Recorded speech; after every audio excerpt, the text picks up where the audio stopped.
प्रभुपाद की जय, गुरु महाराज की जय, ताय गुरु प्रेमानंदे हरे हरे कृष्ण। मदेक बंधु मत संगिन मत गुरु मन महादना मन्निष्ठारक मत भाग्या मदानंदा नमोस्तुते। ग्रंथराय श्रीमद् भागवतम की जय। ശ്രീമദ് ഭാഗവതം പഞ്ചമസ്കന്ധം 10-ാം അധ്യായം 1-ാമത്തെ ശ്ലോകം.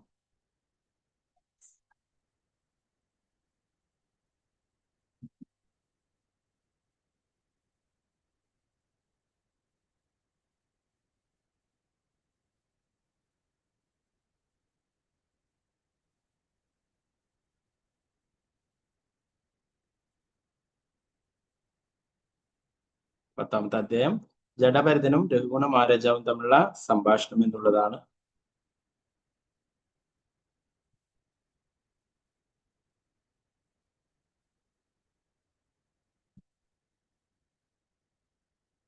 ശരി.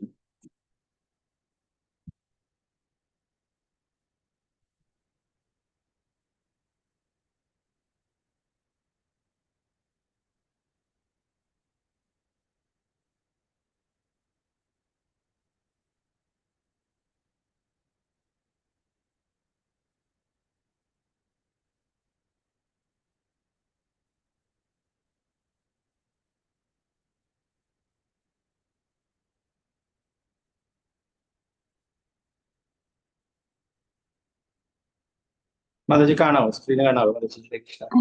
സ്ക്രീൻ കാണാം പ്രഭുജി. ഹരേ കൃഷ്ണ. ഹരേ കൃഷ്ണ. ഓക്കെ, 10-ാമത്തെ അധ്യായത്തിന്റെ സമ്മറി നമുക്ക് നോക്കാം, പിന്നീട് ശ്ലോകത്തിലേക്ക് പോവാം. ജഡഭരതനും രഘുഗുണ മഹാരാജാവും തമ്മിലുള്ള സംവാദം. ഭരത മഹാരാജാവ് ഇപ്പോൾ ജഡഭരതൻ സിന്ധു സൗവീര രാജ്യങ്ങളുടെ ഭരണാധികാരിയായിരുന്ന രഘുഗുണ രാജാവിനാൽ അംഗീകരിക്കപ്പെട്ടതിന് പിന്നിലെ സംഭവം വിവരിക്കും. ജഡഭരതനെ രാജാവ് തന്റെ പല്ലക്ക് ചുമക്കുവാൻ നിർബന്ധിതനാക്കുകയും ആ കൃത്യം ശരിയായി നിർവഹിക്കാതിന്റെ പേരിൽ അവനെ ശാസിക്കുകയും ചെയ്തു. രാജാവിന്റെ പല്ലക്ക് വഹിക്കാൻ ഒരാളിന്റെ കുറവ് വരികയും പല്ലക്ക് വഹിക്കുന്നവരിൽ മുഖ്യൻ ജഡഭരതനെ അതിന് ഏറ്റവും അനുയോജ്യനായി കണ്ടെത്തുകയും ചെയ്തു. ജഡഭരതൻ എന്തായാലും എതിർപ്പുകൂടാതെ അവന്റെ ആജ്ഞ സ്വീകരിച്ച് അവരുടെ കൂടെ പല്ലക്ക് ചുമന്ന് തുടങ്ങി. ഒരു ഉറുമ്പിനെ പോലും നോവിക്കരുതെന്ന് നിർബന്ധമുണ്ടായിരുന്ന ജഡഭരതൻ പല്ലക്ക് ചുമന്ന് നീങ്ങുന്നതിന്റെ ഒരു വഴിയിൽ ഒരു ഉറുമ്പിനെ കണ്ടാൽ അത് കടന്നു പോകുന്നത് വരെ നടപ്പ് നിർത്തും.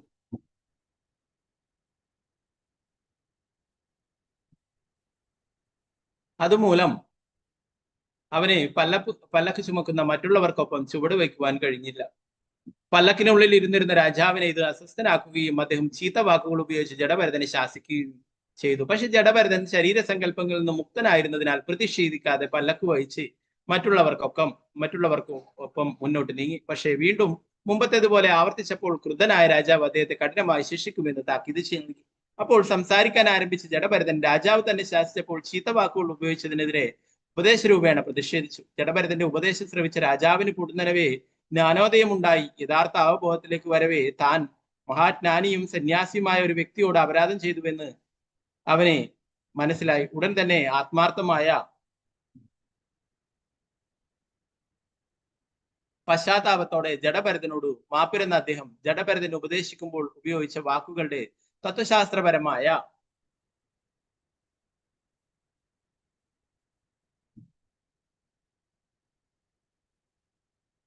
അർത്ഥങ്ങൾ വെളിവാക്കി തരണമെന്ന് അദ്ദേഹത്തോട് വിനയാന്വിതനായി അപേക്ഷിച്ചു. പരിശുദ്ധനായ ഒരു ഭക്തന്റെ കമലചരണങ്ങളിൽ അപരാധം ചെയ്യുന്ന ഒരുവൻ നിശ്ചയമായും മഹാദേവന്റെ തൃശൂലത്താൽ ശിക്ഷിക്കപ്പെടുമെന്ന് അവൻ സമ്മതിച്ചു. ഇവിടെ ജഡഭരതനെ കാളിദേവി അവിടുന്ന് രക്ഷപ്പെടുത്തി അല്ലെ. നേരത്തെ പറഞ്ഞു കൊള്ളക്കാരൊക്കെ തട്ടിക്കൊണ്ടുപോയി കാളിക്ക് ബലി കൊടുക്കുകയുണ്ടായി അല്ലെ. അവിടുന്ന് കാളിദേവി രക്ഷപ്പെടുത്തുകയും കൊള്ളക്കാരെയൊക്കെ വധിക്കുകയും ചെയ്തു. അപ്പോ ജഡഭരതൻ പിന്നീട് രഘുഗുണ മഹാരാജാവ് പല്ലക്ക് ചുമക്കുന്നതിനായിട്ട് പോകുന്നതും ഒരാളുടെ കുറവുണ്ടായിരുന്നത് അതിനെ ജഡഭരതനെ നിയമിച്ചു. എന്നാൽ ജഡഭരതൻ ഒരു ഉറുമ്പിനെ പോലും നോവിക്കാതെ യാതൊരു പാപവും ചെയ്യാതെ ഈ ജന്മം തന്നെ തിരിച്ചു ഭഗവാന്റെ അടുത്തേക്ക് പോകാൻ ഉറപ്പിച്ചുള്ള അല്ലെ. അപ്പൊ ഒരു ഉറുമ്പിനെ കണ്ടാൽ എന്തായി? ആ ഉറുമ്പ് പോകുന്നത് വരെ അവിടെ നിൽക്കും. അപ്പൊ 4 പേര് ചുമക്കുമ്പോൾ ഒരാൾ അവിടെ നിന്ന് കഴിഞ്ഞാൽ എന്തായി? 3 പേർക്കും നടക്കാൻ വയ്യാതാവും അല്ലെ. അവരുടെ മേലെയാവും എല്ലാ ഭാരവും അല്ലെ. അപ്പൊ അവര് രാജാവിനോട് പരാതിപ്പെടും. രാജാവ് ജഡഭരതനെ ശാസിക്കുന്നതൊക്കെയാണ്. എന്നാൽ ജഡഭരതൻ അദ്ദേഹത്തിന് താൻ ആത്മാവാണ്, തങ്ങളെ ചീത്ത പറയുന്നതൊക്കെ ഈ ശരീരത്തെയാണ്, ഇതെന്നെ ബാധിക്കുന്നതല്ല എന്നൊക്കെ പറഞ്ഞു നമുക്ക് തക്കതായിട്ടുള്ള മറുപടി കൊടുക്കുക. ഓക്കെ, നമുക്ക് ഒന്നാമത്തെ ശ്രമം നോക്കാം. ഓം നമോ ഭഗവതേ വാസുദേവായ. ശ്രീശുക ഉവാച അത സിന്ധു സൗവീരപതി രഘുഗുണസ്യ വ്രജത ഇഷുമത്യാസതടേ തത്കുലപതിനാ ശിബികാവാഹ പുരുഷാന്വേഷണ സമയേ ദൈവേനോപാസിത സ ദ്വിജവര ഉപലബ്ധ യേഷപീവായുവാ സംഹനാനംഗോ ഭോഗരവദ്ദുരം ഓടുമലമിതി പൂർവവിഷ്ടി ഗൃഹീതൈ സഹഗൃഹീത പ്രസവമദർഹ ഉവാഹ ശിബികാം സമഹാനുഭാവഃ. ശ്രീശുക ഉവാച അത സിന്ധു സൗവീരപദേ രഘുഗുണസ്യ വ്രജത ഇഷുമസ്ത്യാസ്തതടേ തത്കുലപതിനാ ശിബികാവാഹന പുരുഷാന്വേഷണ സമയേ ദൈവേനോപാസാദിത സദ്വിജവര ഉപലബ്ധ യേഷപീവായുവാ സംഹനാനംഗോ ഭോഗരവദ്ദുരം വോടുമലമിതി പൂർവവിഷ്ടി ഗൃഹീതൈ സഹഗൃഹീത പ്രസവമദർഹ ഉവാഹ ശിബികാം സമഹാനുഭാവഃ. രണ്ടാമത്തെ ശ്ലോകം.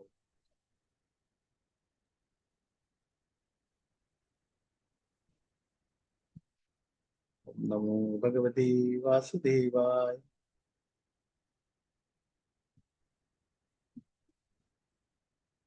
യഥാ ഹി ദ്വിജവരേസ്യേഷു മാത്രാവലോകാനുഗതേർന സമാഹിത പുരുഷഗതിസ്തദാ വിഷമഗതാം സ്വശിബികാം രഘുഗുണവദ്ധാര്യാ പുരുഷാനതിവഹത ആഹഹേ വോഢാരഃ സ്വാദതിക്രമദ കിമിതി വിഷമമുഹ്യതേ യാനമിതി. ഓക്കെ, നമുക്ക് എല്ലാവർക്കും ചൊല്ലാം.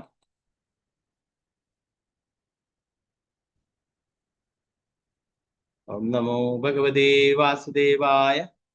ഓം നമോ ഭഗവതേ വാസുദേവായ. യഥാ ഹി ദ്വിജവരസ്യേഷു മാത്രാവലോകനാനുഗതേർന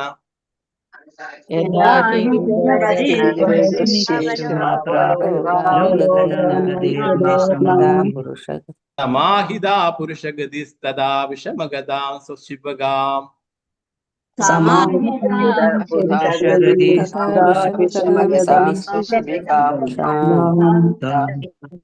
രഘുഗുണ ഉപധാര്യാ പുരുഷാനതിവഹത ആഹഹേ വോഢാരഃ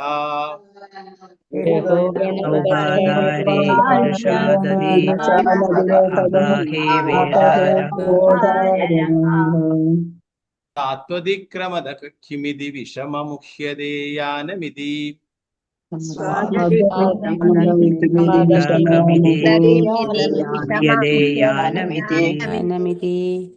യഥാ ഹി ദ്വിജവരസ്യേഷു മാത്രാവലോകനാനുഗതേർന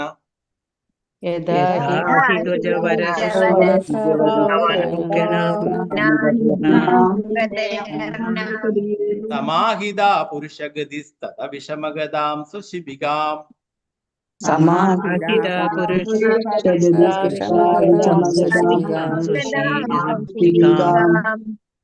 രഘുഗുണ ഉപധാര്യ പുരുഷാനതിവഹത ആഹേ വോഢാരഃ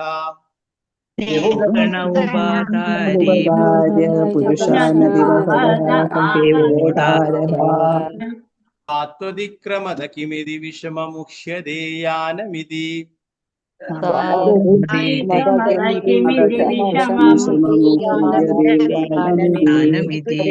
ഹരേ കൃഷ്ണ പ്രഭുജി. ഹരേ കൃഷ്ണ പ്രഭുജി. ഹരേ ഹരേ കൃഷ്ണ. ഒരാളായിട്ട് ചൊല്ലിക്കോളൂ. കുറച്ച് പേര് രണ്ടാമത്തെ ശ്ലോകം ചൊല്ലിക്കോളൂ, പിന്നീട് കുറച്ച് പേർക്ക് മൂന്നാമത്തെ ശ്ലോകമായിട്ട് ചൊല്ലാം. അംബിക വിശ്വവിദ്യാസി മതജി രണ്ടാമത്തെ ശ്ലോകം ചൊല്ലിക്കോളൂ. ഹരേ കൃഷ്ണ. പേജിന്റെ അടിയിലത്തെ ഭാഗമാണ്, ശരി കാണാലോ അല്ലെ? ഹരേ കൃഷ്ണ. അൺമ്യൂട്ട് ചെയ്തോളൂ മതജി. അംബിക ഹരേ കൃഷ്ണ പ്രഭുജി. ചൊല്ലിക്കോ. ഹരേ കൃഷ്ണ. ഓം നമോ ഭഗവതേ വാസുദേവായ. यदा हि द्विजवर्यस्येषु मात्रावलोकानुगतेर्न समाहिता पुरुषगतिस्तदा विषमगतां स्वशिबिकाम् रघुगण उपधार्य पुरुषानधिबहत आह हे वोढारः सात्वतिक्रमत किमिति विषममुह्यते यानमिति। हरे कृष्ण प्रभु जी। हरे कृष्ण। मालती श्याम देवदास माताजी चलो। हरे हरे कृष्ण। कृष्ण प्रभु, हरे कृष्ण प्रभु जी। चलो। ओम नमो भगवते वासुदेवाय। यदा हि द्विजवरस्येषु मात्रावलोकना अनुगतेर्न समाहिता पुरुषा गतिस्तदा विषमगतां स्वशिबिकां रघुगुण उपधार्य पुरुषा अनधिवहद आहे वोढारः स्वाध्वतिक्रमद किमिति विषममुह्यते यानमिति। हरे कृष्ण प्रभु जी। हरे कृष्ण। वत्सल शाजी माताजी चलो। हरे कृष्ण। हरे कृष्ण प्रभु जी। चलो। हरे कृष्ण। ओम नमो भगवते वासुदेवाय। यदा हि द्विजवरस्येषु मात्रावलोकानुगतेर्न समाहिता पुरुषगतिस्तथा विषमगतां स्वशिबिकां रघुगणोपधार्य पुरुषानधिवहत आह हे वोढारः साध्वतिक्रमद किमिति विषममुह्यते यानमिति। हरे कृष्ण प्रभु जी। हरे कृष्ण। नित्यानंद माताजी चलो। हरे कृष्ण प्रभु जी। हरे ओम कृष्ण। नमो भगवते वासुदेवाय। यदा हि द्विजवरस्येषु मात्रावलोकानुगतेर्न समाहित पुरुषगतिस्तदा विषमगतां सोशिबिकां रघुगण उपधार्य पुरुषानधिवहत आह हे वोडार स्वतधिक्रम किमति विषममुह्यते यानमिति। हरे कृष्ण प्रभु जी। हरे कृष्ण। पद्मकुमारी माताजी चलो। हरे हरे कृष्ण। कृष्ण प्रभु। हरे कृष्ण। ओम नमो भगवते वासुदेवाय। यदा हि द्विजवरस्येषु मात्रावलोकानुगतेर्न समाहिता पुरुषगतिस्तदा विषमगतां स्वशिबिकां रघुगण उपधार्य पुरुषानधिवहत आह वोढारः प्रभु जी हैंड रेस सात्वतिक्रमद किमिति विषममुह्यते यानमिति। हरे कृष्ण प्रभु जी। हरे कृष्ण।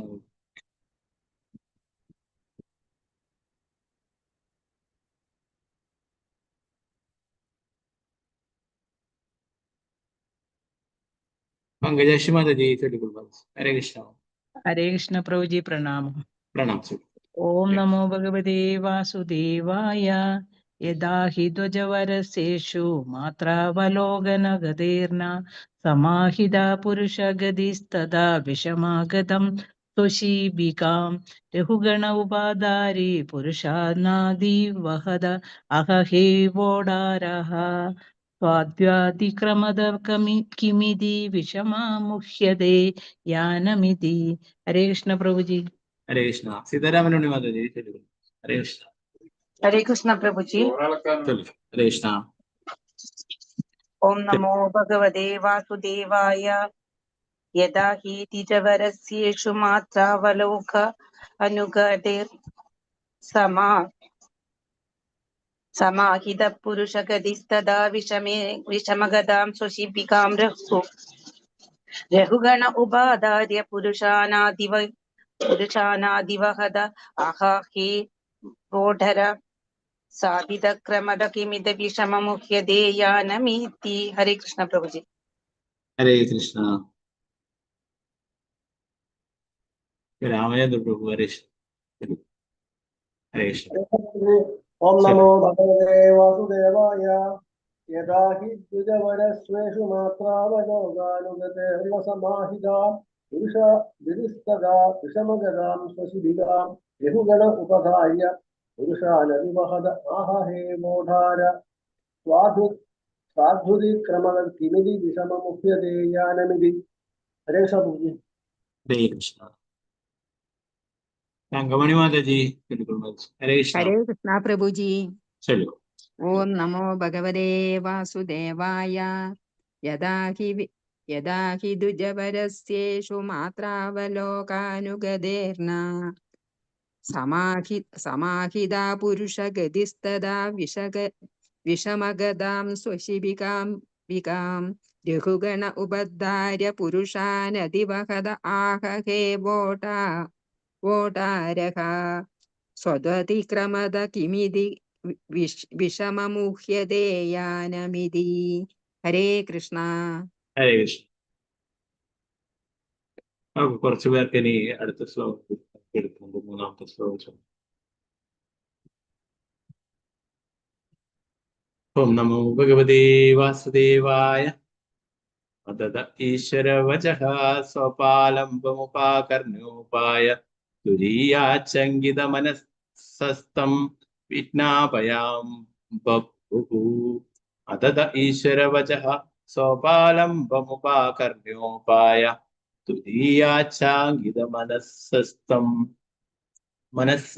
വിജ്ഞാപയാം ബഭൂഃ. ഹരേ കൃഷ്ണ. അപ്പൊ മൂന്നാമത്തെ ശ്ലോകം ചൊല്ലിക്കൊള്ളു. തനുപ്രതി മതജി ചൊല്ലിക്കൊള്ളു. ഹരേ കൃഷ്ണ. ഹരേ കൃഷ്ണ പ്രഭുജി. ചൊല്ലിക്കൊള്ളു. ഓം നമോ ഭഗവതേ വാസുദേവായ. ഹതത ഈശ്വര വചസ്സ ഉപാലംബം ഉപാകർണ്യോപായ തുരീയാചങ്കിത മനസ്സസ്തം വിജ്ഞാപയാം ബഭുഃ. ഹരേ കൃഷ്ണ പ്രഭുജി. ഹരേ കൃഷ്ണ. ശാരദ ശുഭസ്മൃതി ദസ്മതി ചൊല്ലിക്കൊള്ളു. ഹരേ കൃഷ്ണ. ഹരേ കൃഷ്ണ പ്രഭുജി. ഓം നമോ ഭഗവതേ വാസുദേവായ. അതതൈശ്വരവച സോഭാലംബമുപകർണ്യായ തുരീയാചങ്കിത മനസ്സസ്തം വിജ്ഞാപയാ ബഭൂഃ. ഹരേ കൃഷ്ണ. ഹരേ കൃഷ്ണ. വിരജയതി ദസ്മതി. ഹരേ കൃഷ്ണ. ഹരേ കൃഷ്ണ പ്രഭുജി. ഓം നമോ ഭഗവതേ വാസുദേവായ. അധത ഈശ്വരവച സോപാലംബ ഉപാകർണ്യോപായ തുരീയ ശങ്കിത മനസാ തം വിജ്ഞാനപയാ ബഭൂഃ. ഹരേ കൃഷ്ണ പ്രഭുജി. ഹരേ കൃഷ്ണ. ഭാരതീയ മാതാജി വൈഷ്ണവജി അൺമ്യൂട്ട് ചെയ്തോളൂ. ഹരേ കൃഷ്ണ പ്രഭുജി. ചൊല്ലു. ഓം നമോ ഭഗവതേ വാസുദേവായ. അധത ഈശ്വരവച സോപാലംബമുപാകർണ്യോപായ തുരീയാചങ്കിത മനസ്സസ്തം വിജ്ഞാപയാം ബഭൂഃ. ഹരേ കൃഷ്ണ. ഹരേ കൃഷ്ണ മാതാജി. അനിത മാതാജി ചൊല്ലിക്കൊള്ളു. ഹരേ കൃഷ്ണ. ഹരേ കൃഷ്ണ പ്രഭുജി. ഹരേ കൃഷ്ണ. ഓം നമോ ഭഗവതേ വാസുദേവായ. അതത ഈശ്വര വചസോപാലംബമുപാകർണ്യോപായ തുരീയാചങ്കിത മനസ്സസ്തം വിജ്ഞാപയാം ബഭൂഃ. ഹരേ കൃഷ്ണ പ്രഭുജി.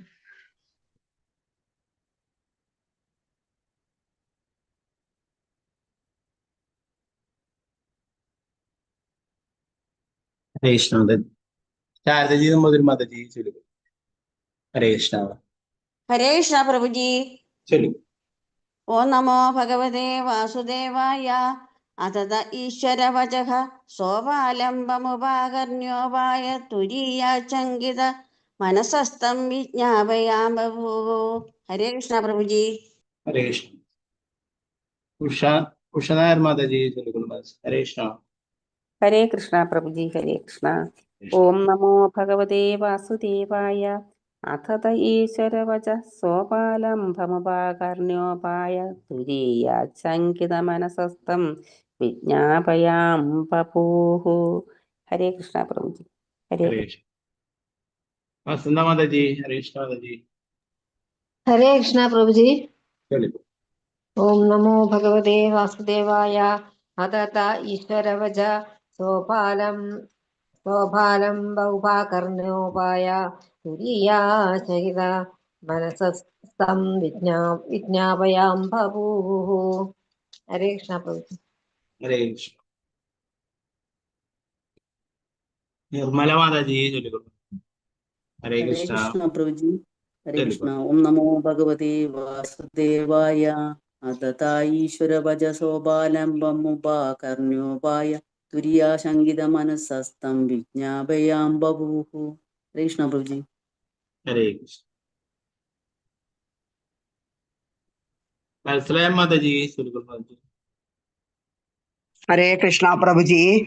ഓം നമോ ഭഗവതേ വാസുദേവായ. അഥ ഈശ്വരോപജ സ്വപാലംബാമുപാകർണ്യോഭയാം തുരീയാചങ്കിത മനസസ്തം വിജ്ഞാപയാം ബഭൂവു. ഹരേ കൃഷ്ണ പ്രഭുജി. ഹരേ കൃഷ്ണ. സിന്ധുസിക്ക മാതാജി. ഹരേ കൃഷ്ണ പ്രഭുജി. ഹരേ കൃഷ്ണ. ഓം നമോ ഭഗവതേ വാസുദേവായ. അദദ ഈശ്വരവച സ്വബാലംബമുപാകർണ്യോപായ തുരീയാചങ്കിത മനസസ്തം വിജ്ഞാപയാം ബഭൂ. ഹരേ കൃഷ്ണ പ്രഭുജി. ഹരേ കൃഷ്ണ. രമണി മാതാജി. ഹരേ കൃഷ്ണ. ഹരേ കൃഷ്ണ പ്രഭുജി. ഓം നമോ ഭഗവതേ വാസുദേവായ. അദദ ഈശ്വര വചഃ സോപാലംബമുപാകർണ്യോപായ തുര്യാചങ്കിത മനസസ്തം വിജ്ഞാപയാം ബഭൂഹു. ഹരേ കൃഷ്ണ പ്രഭുജി. ഹരേ കൃഷ്ണ. വിജയേശ്വരി മാതാജി. ഹരേ കൃഷ്ണ പ്രഭുജി. പ്രണാമം പ്രഭുജി. പ്രണാമം. ഓം നമോ ഭഗവതേ വാസുദേവായ. അതത ഈശ്വര വച സോപാലംബം ഉപാകർണോപായ തുരീയാചങ്കിത മനസസ്തം വിജ്ഞാപയാം ബഭൂവു. ഹരേ കൃഷ്ണ. ഹരേ കൃഷ്ണ. മനസ്സിലാവാൻ മാതാജി. ഹരേ കൃഷ്ണ പ്രഭുജി. ഓം നമോ ഭഗവതേ വാസുദേവായ. അതത ഈശ്വരവചഃ സോപാലംബമുപാകർണ്യോപായ തുരീയാചങ്കിത മനസസ്തം വിജ്ഞാപയാം ബഭൂഹു. ഹരേ കൃഷ്ണ. ഹരേ കൃഷ്ണ. ഗീതാട്ടി മാതാജി. ഹരേ കൃഷ്ണ. ഹരേ കൃഷ്ണ പ്രഭുജി. ഓം ഭഗവതേ വാസുദേവായ. അധ ഈശ്വരവച സോപാലംബമുപാകർണ്യോപായ തുരീയാചങ്കിത മനസസ്തം വിജ്ഞാപയാം ബഭൂവു. ഹരേ കൃഷ്ണ പ്രഭുജി. ഹരേ കൃഷ്ണ. സാവിത്രി വശ്രീ ദേവിദാസ് മാതാജി. ഹരേ കൃഷ്ണ പ്രഭുജി. ഹരേ കൃഷ്ണ. പ്രഭുജി. ഓം നമോ ഭഗവതേ വാസുദേവായ. അദത ഈശ്വരവച സോപാലംബം ഉപാകർണ്യോപായ തുരീയാചങ്കിത മനസസ്തം വിജ്ഞാപയാം ബഭൂവു. ഹരേ കൃഷ്ണ പ്രഭുജി. ഹരേ കൃഷ്ണ. ശോഭാപ്രതി മാതാജി. ഹരേ കൃഷ്ണ. ഓം നമോ ഭഗവതേ വാസുദേവായ. അദത ഈശ്വരവച സോപാലംബമുപാകർണ്യപായ തുര്യാചങ്കിത മനസസ്തം വിജ്ഞാപയ ബഭൂവു. ഹരേ കൃഷ്ണ. ഹരേ കൃഷ്ണ. ഗീതാസി മാതാജി. ഹരേ കൃഷ്ണ. ഹരേ കൃഷ്ണ പ്രഭുജി. ഹരേ കൃഷ്ണ. ഓം നമോ ഭഗവതേ വാസുദേവായ. അധത ഈശ്വരവച സോപാലംബമുപാകർണ്യോപായ തുരീയാചങ്കിത മനസസ്തം വിജ്ഞാപയാം ബഭൂവു. ഹരേ കൃഷ്ണ പ്രഭുജി. ഹരേ കൃഷ്ണ. ചിത്രാജി മാതാജി. ഹരേ കൃഷ്ണ. ഹരേ കൃഷ്ണ പ്രഭുജി. ഓം നമോ ഭഗവതേ വാസുദേവായ. അഥ ഈശ്വരവച സോപാലംബം ഉപകർണോപായ തുരീയാചങ്കിത മനസസ്തം വിജ്ഞാപയാം ബഭൂവു. ഹരേ കൃഷ്ണ പ്രഭുജി. ഹരേ കൃഷ്ണ. വിജയജി മാതാജി. ഹരേ കൃഷ്ണ. ഹരേ കൃഷ്ണ. ഹരേ കൃഷ്ണ പ്രഭുജി. ഓം നമോ ഭഗവതേ വാസുദേവായ. അധ ഈശ്വരവചഃ സോപാലംബമുപാകർണ്യോപായ തുരീയാചങ്കിത മനസസ്തം വിജ്ഞാപയാം ബഭൂവു. ഹരേ കൃഷ്ണ പ്രഭുജി. ഹരേ കൃഷ്ണ. ഓക്കെ, നമുക്ക് ഒന്നാമത്തെ ശ്ലോകത്തിലേക്ക് പോവാം. ഒന്നാമത്തെ ശ്ലോകം കുറെ വലുതാണ്, അതുകൊണ്ടാണ് ഞാൻ രണ്ടിലേക്കും മൂന്നിലേക്കൊക്കെ വന്നിട്ടുള്ളത്.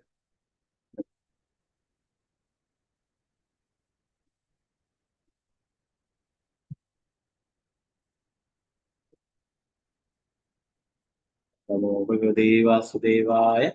അത സിന്ധു സൗവീരപതേരഹു ഗുണസ്യ വ്രജത ഇഷു മധ്യസ്ഥതടേ തത്കുലപതിനാശിപികാവാഹ പുരുഷാന്വേഷണ സമയേ ദേവേനോപാസിത സദ്വിജവര ഉപലബ്ധ ഏഷ പീവായുവാ സഹ സംഹന നാംഘി ഗോകരവദ്ദുരം ഓടുമലമിതി പൂർവവിഷ്ടി ഗൃഹീതേ സഹ ഗൃഹീത പ്രസവമദർഹ ഉവാഹ ശിബികാം സമഹാനുഭാവഃ.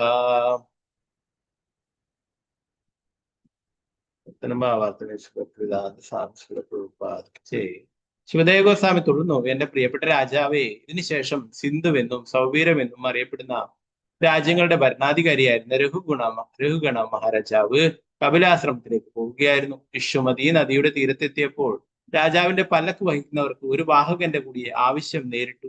അതിനായി അന്വേഷണം ആരംഭിച്ച അവർ യാദൃശികമായി ജഡഭരതനെ കണ്ടു.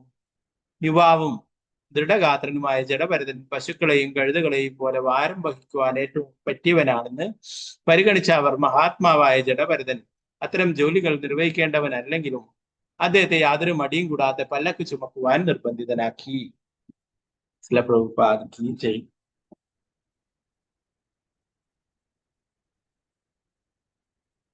നാരായണ നമസ്കൃത്യ നരം ചൈവ നരോത്തമം ദേവീം സരസ്വതി വ്യാസം തതോ ജയമുദ്രേ നഷ്ടപ്രായേഷു ഭദ്രേഷു നിത്യം ഭാഗവത് സേവയാ ഭക്തിയുക്തമശ്ലോകേ ഭക്തിർഭവതി നൈഷ്ഠികേ മൂകം കരോതി വാചാലം പങ്കും ലംഘയതേ ഗിരിം യത്കൃപാതമഹം വന്ദേ ശ്രീ ഗുരു ദീനദാരിണം പരമാനന്ദമാധവം ശ്രീ ചൈതന്യേശ്വര.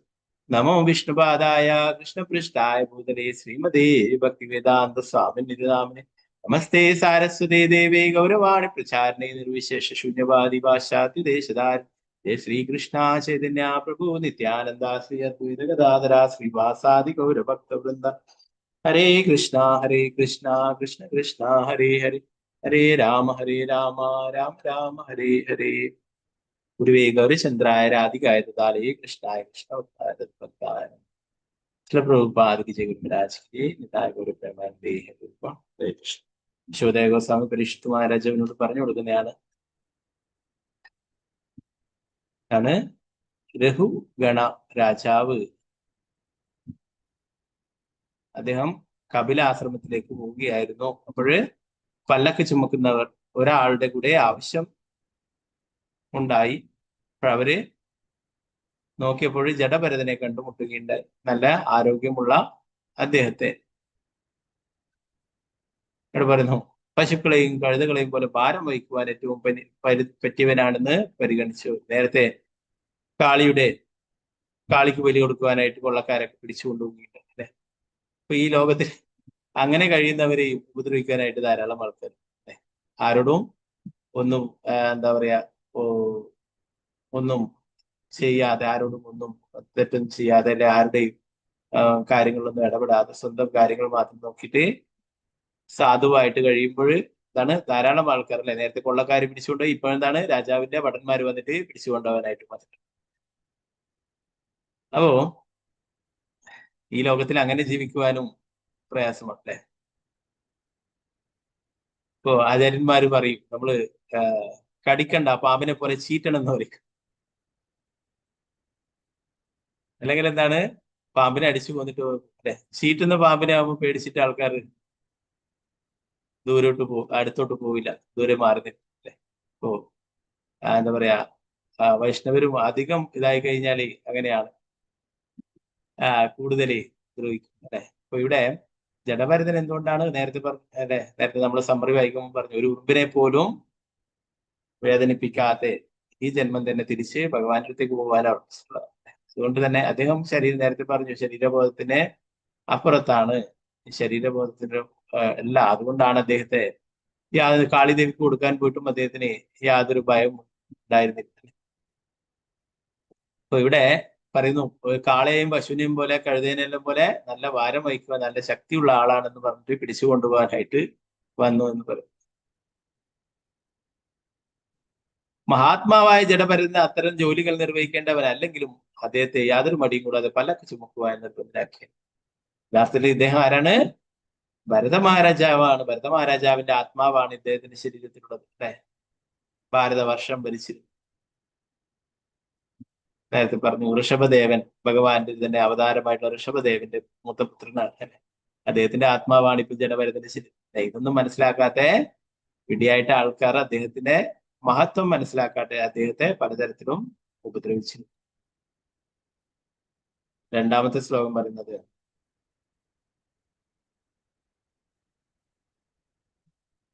ഓം നമോ ഭഗവതേ വാസുദേവായ യഥാ ഹി ദ്വിജവരസ്യേഷു മാത്രാവലോകാനുഗതീർണ സമാഹിത പുരുഷഗതിസ്തദാ വിഷമഗതാം സ്വശിപികാം രഘൂഗണ ഉപാതാര്യ പുരുഷാനദിവഹത ആഹഹേവോടാരഹ സ്വാദ്വാതിക്രമത കിമിതി വിഷമമുഹ്യതീയാനമിതി.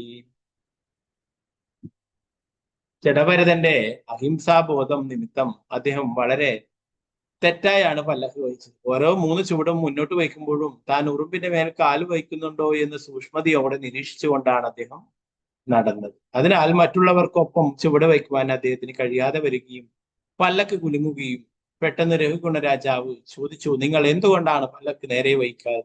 ഇത് നേരെയാകും.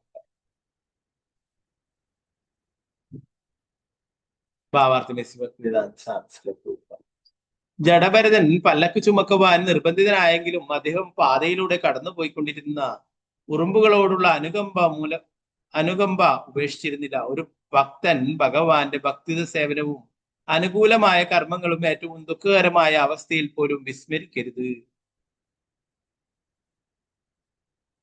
ജഡഭരതൻ യോഗ്യനായ ബ്രാഹ്മണനായിരുന്നു. ആധ്യാത്മികമായി അത്യുന്നതിയിലേക്ക് ഉയർത്തപ്പെട്ടവനായിരുന്നു. എന്നിട്ടും അദ്ദേഹം പല്ലക്ക് ചുമക്കുവാൻ നിർബന്ധിതനായി. അദ്ദേഹത്തിന് അതിൽ വിഷമിച്ചില്ലെങ്കിലും നിരത്തിലൂടെ നടക്കുമ്പോൾ ഉറുമ്പിനെ പോലും കൊല്ലരുതെന്നുള്ള തന്റെ ധർമ്മബോധം വിസ്മരിച്ചില്ല. ഒരു വൈഷ്ണവൻ ഒരിക്കലും ശത്രുതയുള്ളവനാകില്ല, അഥവാ അനാവശ്യമായി അക്രമം ചെയ്യില്ല. പാതയിൽ ധാരാളം ഉറുമ്പുകൾ ഉണ്ടായിരുന്നു. ജഡഭരതൻ 3 അടി മുന്നിലേക്ക് ദൃഷ്ടികൾ നീട്ടി വളരെ ശ്രദ്ധയോടെയാണ് നടന്നത്. താൻ പാദങ്ങൾ വയ്ക്കുന്നിടത്ത് ഉറുമ്പുകളില്ലെന്ന് ഉറപ്പിച്ചിട്ടേ അദ്ദേഹം തറയിൽ കാൽകുത്തിയിരുന്നു. ഒരു വൈഷ്ണവൻ എല്ലാ ജീവസത്തകളോടും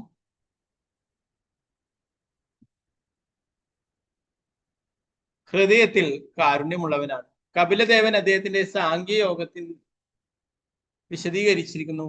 സുഹൃദ സർവദേഹിന, ജീവസത്തകൾ വിഭിന്ന ശരീരരൂപങ്ങൾ സ്വീകരിക്കുന്നു. വൈഷ്ണവരല്ലാത്തവർ മനുഷ്യ സമൂഹത്തോട് മാത്രമേ അനുകമ്പ പ്രകടിപ്പിക്കാറുള്ളൂ. പക്ഷെ താൻ എല്ലാ ജീവസത്തകളുടെയും പരമോന്നതനായ പിതാവാണെന്ന് കൃഷ്ണൻ അവകാശപ്പെടുന്നു. അതുകൊണ്ട് അനാവശ്യമായോ അസമയത്തോ ഒരു ജീവിയെയും ഉന്മൂലനം ചെയ്യാതിരിക്കുവാൻ അവൻ പ്രത്യേകം ശ്രദ്ധിക്കും.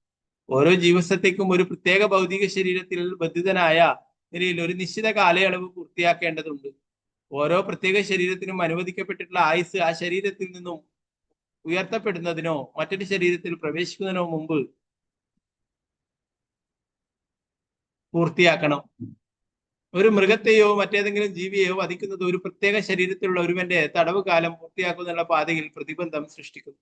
അതുകൊണ്ട് ഒരുവൻ അവന്റെ ഇന്ദ്രിയ ചാരിതാർത്ഥത്തിന് വേണ്ടി ശരീരങ്ങളെ വധിക്കരുത്. അത് അവനെ പാപകർമ്മങ്ങളിൽ ബന്ധിതനാകും.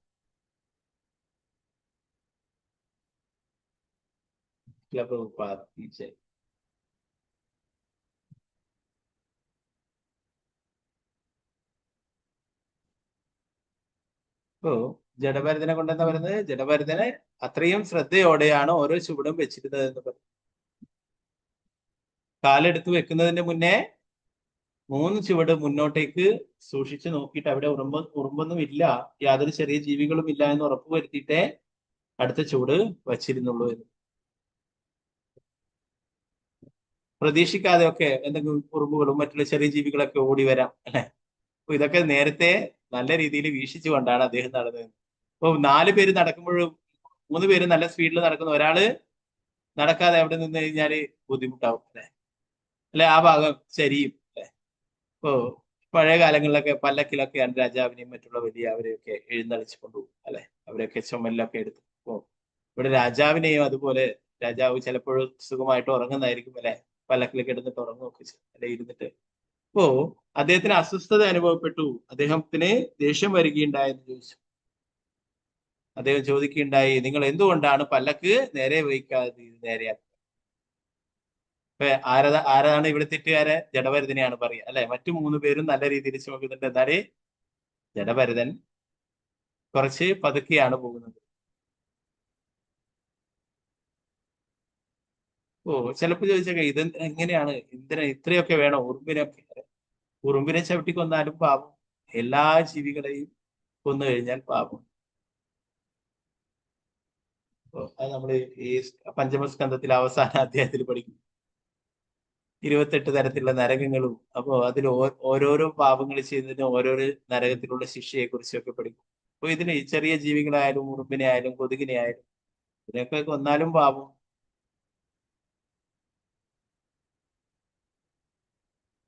അപ്പൊ അതുകൊണ്ട് വളരെ ശ്രദ്ധിച്ചിരുന്നു.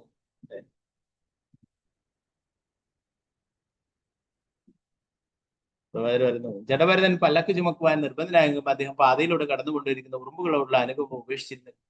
ഒരു ഭക്തൻ ഭഗവാന്റെ ഭക്തി സേവനവും അനുകൂലമായ കർമ്മങ്ങളും ഏറ്റവും ദുഃഖകരമായ അവസ്ഥയിൽ പോലും വിസ്മരിക്കൽ. ജഡഭരതൻ യോഗ്യനായ ബ്രാഹ്മണനായിരുന്നു, ആധ്യാത്മികമായി അത്യുന്നതിയിലേക്ക് ഉയർത്തപ്പെട്ടവനായിരുന്നു. എന്നിട്ടും അദ്ദേഹം പല്ലക്ക് ചുമക്കുവാൻ നിർബന്ധനായി. അദ്ദേഹത്തിന് അത് വിഷമിച്ചില്ലെങ്കിലും നിരത്തിലൂടെ നടക്കുമ്പോൾ ഉറുമ്പിനെ പോലും കൊല്ലരുതെന്നുള്ള തന്റെ ധർമ്മബോധം, തന്റെ ധർമ്മം വിസ്മരിച്ചില്ല. അദ്ദേഹം അത്രയും വലിയ മഹാത്മാവാണ്. എന്നാലും പല്ലക്ക് ചുമക്കാൻ വിളിച്ചപ്പോൾ യാതൊരു മടിയുമില്ലാതെ അദ്ദേഹം അത് ചുമന്നു. എന്നാല് താൻ വേറെ ജീവജാലങ്ങളെയൊന്നും ഉപദ്രവിക്കില്ല എന്നുള്ള ആ ഒരു ധർമ്മം അദ്ദേഹം അത് പാലിക്കുകയുണ്ടായി.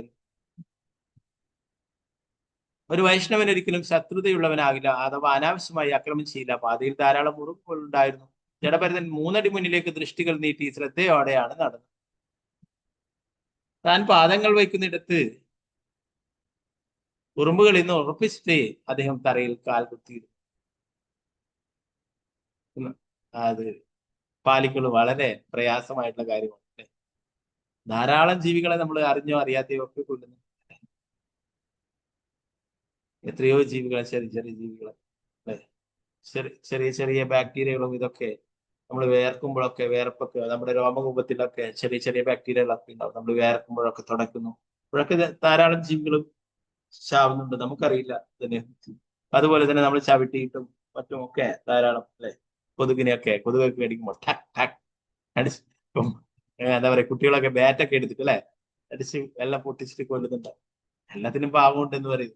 വേണമെങ്കിൽ നാളത്തെ ക്ലാസ്സിൽ പറയാം, കൊതുകിനെയും ഉറുമ്പുകളെയൊക്കെ കൊന്നാൽ എന്താണ് പാവം എന്നുള്ളത് ശ്രീമദ് ഭാഗവതത്തിൽ പറയുന്നതാണ്. ഓക്കെ, അപ്പോ ഇതിനൊക്കെ പാവമുണ്ട്. അതുകൊണ്ട് ഒരു ജഡഭരതൻ അത്രയും ശ്രദ്ധിച്ചുകൊണ്ടല്ലേ രണ്ട് ജന്മമായി അല്ലെ, ഭരത മഹാരാജാവിന്റെ ജന്മത്തിൽ തെറ്റുപറ്റിയത് കൊണ്ട് എന്താണ് പിന്നീട് ഒരു മാനിന്റെ ജന്മം എടുത്തു അല്ലെ. അപ്പോഴേ വീണ്ടും ഭഗവാന്റെ കാരുണ്യം കൊണ്ട് ഒരു ബ്രാഹ്മണന്റെ ശരീരം ലഭിച്ചിരിക്കുന്നു അല്ലെ. ഒരു ബ്രാഹ്മണ കുടുംബത്തിൽ ജനിച്ചു. ഈ ജന്മം തിരിച്ച് ഭഗവാന്റെ അടുത്തേക്ക് പോകാനായിട്ട് അദ്ദേഹം തീരുമാനമെടുത്തു. ഇനി ഒരിക്കലും പഴയ പോലെ തെറ്റുപറ്റില്ല. അതുകൊണ്ട് അത്രയും ശ്രദ്ധയോടെയാണ് അദ്ദേഹം പ്രവർത്തിച്ചിരുന്നത്. ഒരു ഉറുമ്പുകളെ പോലും കൊല്ലില്ല എന്ന് അദ്ദേഹം പഠിച്ചു. അതുകൊണ്ട് അങ്ങനെയാണ് അദ്ദേഹം നടന്നിരുന്നത്. ഈ രാജാവിന്റെ പല്ലക്കായാലും രാജാവായാലും എന്താ അല്ലെ, ഭരത മഹാരാജാവ് ആയിട്ട് നേരത്തെ ചക്രവർത്തിയായിരുന്നു. അദ്ദേഹം ഒരു 2 രാജ്യത്തിന്റെ രാജാവായിട്ടാണ് പറഞ്ഞത്. ഭരത മഹാരാജാവായിട്ട് ഭാരതവർഷം മുഴുവൻ ഭരിച്ചിരുന്ന ആ ഭരത മഹാരാജാവിന്റെ ആത്മാവാണ് ഇപ്പൊ ജഡഭരതന്റെ ശരീരം. അപ്പൊ അദ്ദേഹം ആ ഉറുമ്പിനെ ചവിട്ടാതിരിക്കുവാനായിട്ട് പ്രാധാന്യം കൽപ്പിച്ചത് രാജാവ് അവിടെ രാജാവിനെയാണ് ഇപ്പോൾ വഹിച്ചിരിക്കുന്നത് എന്നുള്ള കാര്യം തന്നെ അദ്ദേഹം മറന്നുപോയി. പറയുന്നു, ഒരു വൈഷ്ണവനല്ല ജീവസത്തകളോടും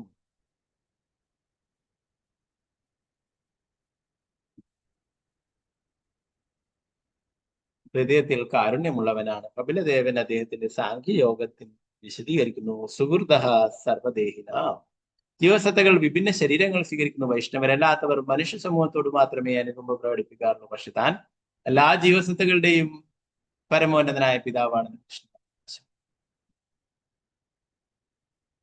അതുകൊണ്ട് അനാവശ്യമായ അസമയത്തോ ഒരു ജീവിയെ ഉന്മൂലനം ചെയ്യാതിരിക്കാൻ അവർ പ്രത്യേകം ശ്രദ്ധിക്കും. വരുന്നു, വൈഷ്ണവരല്ലാത്തവര് മനുഷ്യ സമൂഹത്തോട് അനുകമ്പ പ്രകടിപ്പിക്കും അല്ലെ. ഇന്ന് അതിനോട് പോലും അനുകമ്പയില്ല അല്ലെ. മൃഗങ്ങളെ കൊല്ലുന്നതിനേക്കാളും ക്രൂരമായിട്ട് മനുഷ്യരെയൊക്കെ കൊല്ലുന്നു, പല കാര്യങ്ങൾക്ക് വേണ്ടിയിട്ടും കൊല്ലുന്നു അല്ലെ. ധനത്തിനായിട്ടും അധികാരത്തിനായിട്ടും മറ്റുള്ള കാര്യങ്ങൾക്കൊക്കെ ഇവിടെ പൊതുവെ മൃഗങ്ങളെയൊക്കെ കൊന്നു കഴിഞ്ഞാൽ അതിനൊക്കെ സംഘടനകൾ ഉണ്ടാകും. മൃഗത്തിനെയൊക്കെ സംരക്ഷിക്കുന്ന സംഘടനകളുണ്ട്. അവരൊക്കെ പ്രതികരിക്കും. എന്നാൽ മനുഷ്യരെ കൊന്നു കഴിഞ്ഞാൽ ഇവിടെ ആരും പ്രതികരിക്കുന്നില്ല. മൃഗങ്ങളെക്കാളും വിലയില്ലാതിരിക്കുന്നു മനുഷ്യന്റെ, അല്ലെ?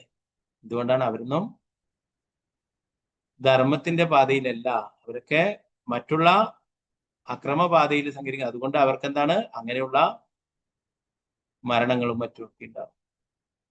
വാളെടുത്ത് വാളാൽ എന്നൊക്കെ പറയും, അല്ലെ? അതുപോലെ അക്രമങ്ങളും മറ്റുമൊക്കെ നടത്തിയിട്ടുള്ള ആൾക്കാരൊക്കെ അതുപോലെ തന്നെ അവരും വധിക്കപ്പെടും.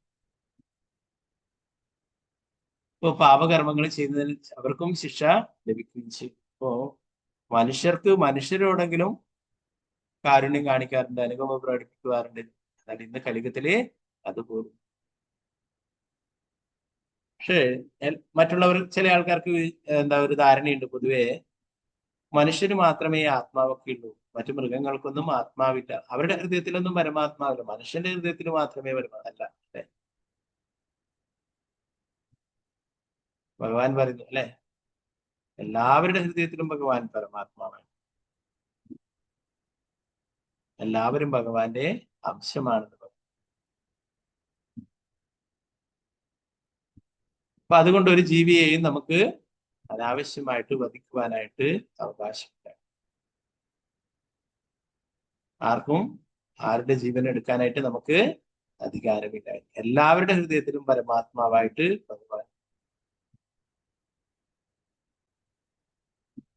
ഇപ്പോ എല്ലാറ്റിനും ചില ആൾക്കാർക്ക് അതുകൊണ്ടാണ് മൃഗങ്ങളെ കൊന്നു കഴിഞ്ഞാൽ പാപമില്ല, അവർക്കൊന്നും ആത്മാവില്ല, അവരുടെ ഹൃദയത്തിൽ പരമാത്മാവ്.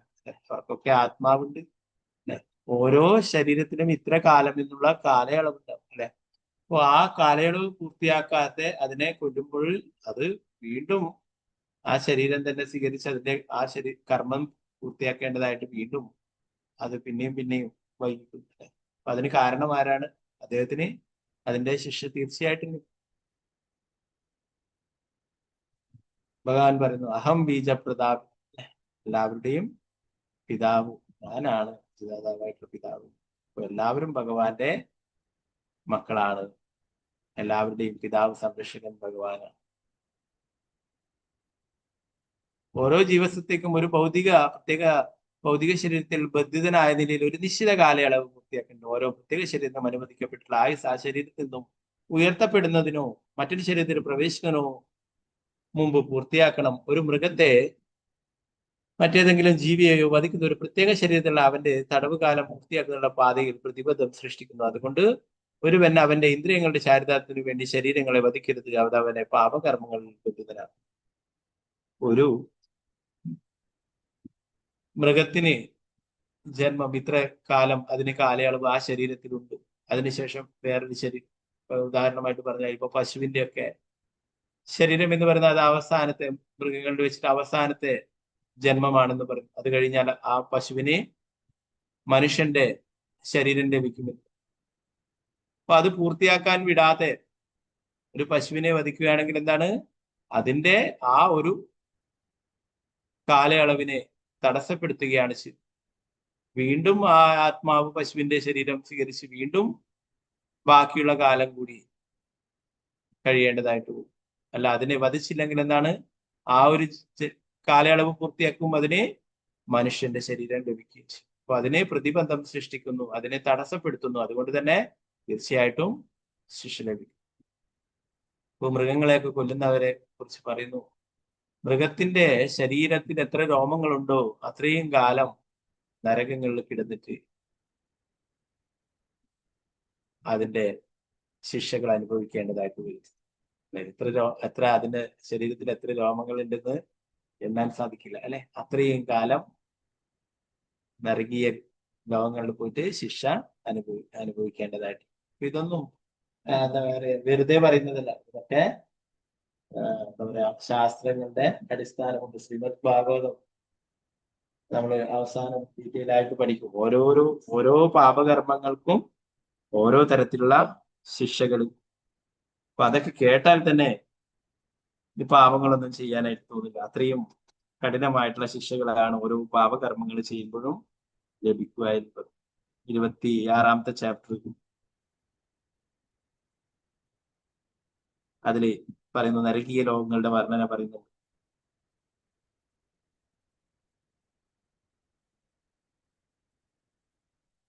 അതിൽ 28 നരകങ്ങൾക്കും ഓരോരോ കുറ്റകൃത്യങ്ങൾ ചെയ്യുന്നവർക്കുള്ള ഓരോരോ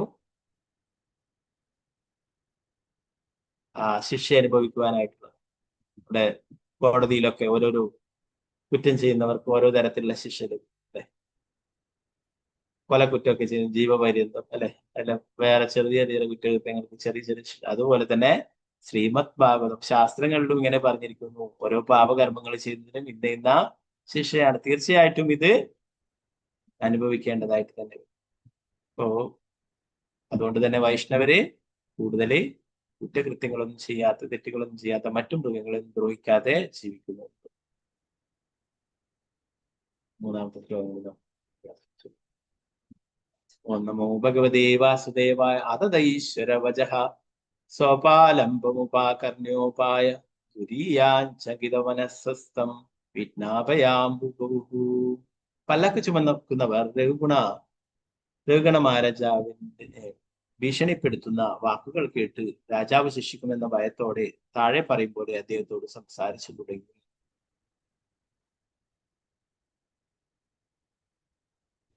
ഈശ്വര വചഃ എന്ന് പറയുന്നത് എന്താണ്? ആ ഭടന്മാരുടെ ഈശ്വരനാണ് രാജാവ്, അല്ലെ, പല്ലക്ക് നോക്കുന്നത്. അപ്പോ എന്താ പറയാ, ഭഗവാനെ കുറിച്ചല്ല, ഇവിടെ ഈ രാജാവിനെ കുറിച്ചിട്ടാണ് പറയുന്നത്.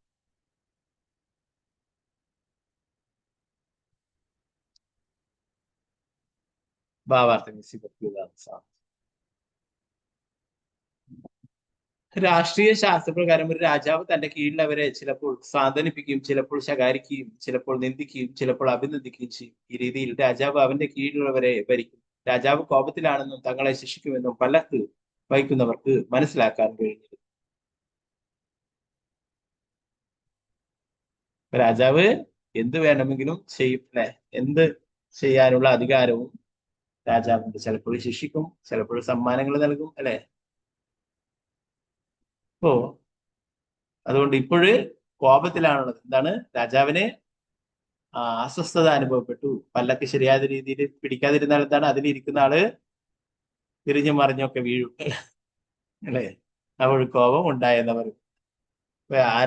ആരാണ് ഇതിന് തെറ്റുകാരൻ? ആരെയായി പറയുക? മറ്റുള്ള ഭടന്മാരൊക്കെ പറയും, ഞങ്ങള് ശരിയായിട്ട് പിടിക്കുന്നുണ്ട്, ഇതൊക്കെ പുതുതായിട്ട് വന്നിട്ടുള്ള ആളുടെ പണിയാണെന്ന് പറയും, അല്ലെ.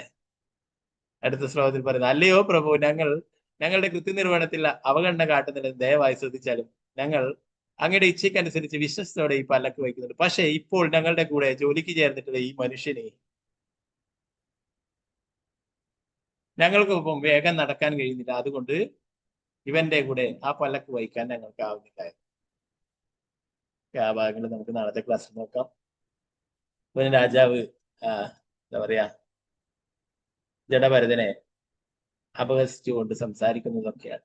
എന്നാൽ അവസാനം ജഡഭരതൻ തത്വങ്ങൾ പറഞ്ഞു കൊടുക്കുകയും അവസാനം കൂടുതൽ അറിയാനായിട്ട് രാജാവ് ജഡഭരതനെ സമീപിക്കുകയും ചെയ്തത്. അതൊക്കെ നമുക്ക് നാളത്തെ ക്ലാസ്. ഗ്രന്ഥരായ ശ്രീമദ് ഭാഗവതം ഗൗരപ്രേമാനന്ദേ ഹരേ കൃഷ്ണ.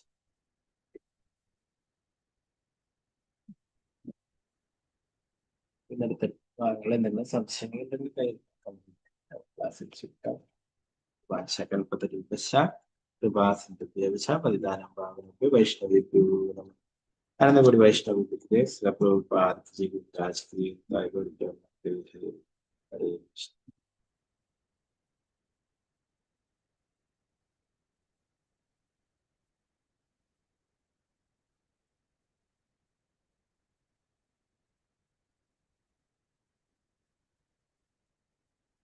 വേറെ ഒന്നും ഇല്ലെങ്കിൽ